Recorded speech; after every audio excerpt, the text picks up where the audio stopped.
Good morning my dear students.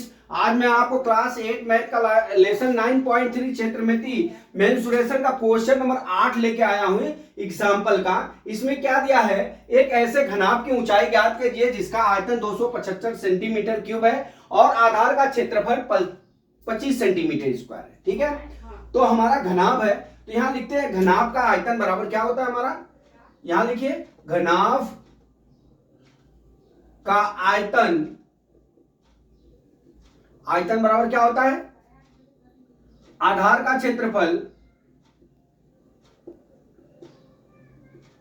क्षेत्रफल गुणे क्या होता है हमारा ऊंचाई,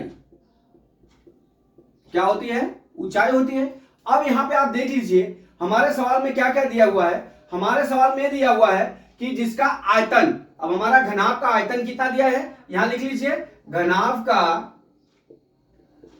आयतन बराबर कितना दिया हुआ है, 275 सेंटीमीटर क्यूब दिया है। ठीक है, आयतन जो है क्यूब में होता है, क्षेत्रफल जो है स्क्वायर में होता है। ठीक है, 275 सेंटीमीटर क्यूब दिया। ठीक है, अब उसका क्या, आधार का क्षेत्रफल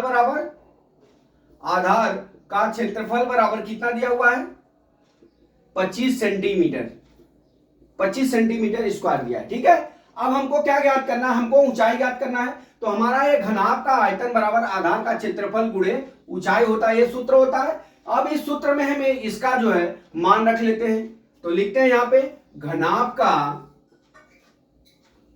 का आयतन बराबर कितना होता है, आधार का क्षेत्रफल गुणे क्या होती है हमारी ऊंचाई होती है। अब देख लीजिए आयतन कितना है हमारा, 275 है। ठीक है, बराबर 75 सेंटीमीटर क्यूब दिया है। ठीक है, अब यहां आधार का क्षेत्रफल कितना दिया है, 25 सेंटीमीटर स्क्वायर दिया। ठीक है, 25 सेंटीमीटर स्क्वायर दिया है गुणे ऊंचाई। ठीक है, अब ऊंचाई बराबर निकालेंगे तो यहां पे गुणा है, यहां पे जाके क्या हो जाएगा हमारा भाग, तो ऊंचाई बराबर कितना हो जाएगा हमारा 275 भागे कितना हो जाएगा हमारा 25।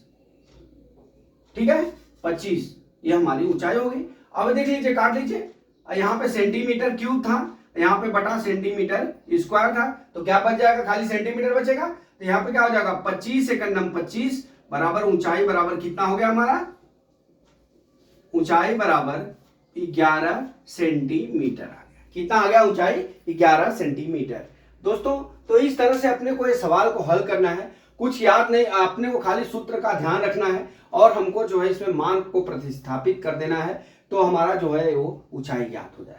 तो हमको ये याद करना है घनाभ का आयतन बराबर आधार का क्षेत्रफल गुणे ऊंचाई, तो जो जो दिया इसमें रख के वो मान हमने यहाँ पे ज्ञात कर लिया। तो दोस्तों मैं आशा करता हूं कि ये सवाल आपको समझ में आ गया होगा। अगला सवाल कल मैं फिर लेके आता हूं। जय मां सरस्वती, जय भारत माता, जय जवान, जय किसान।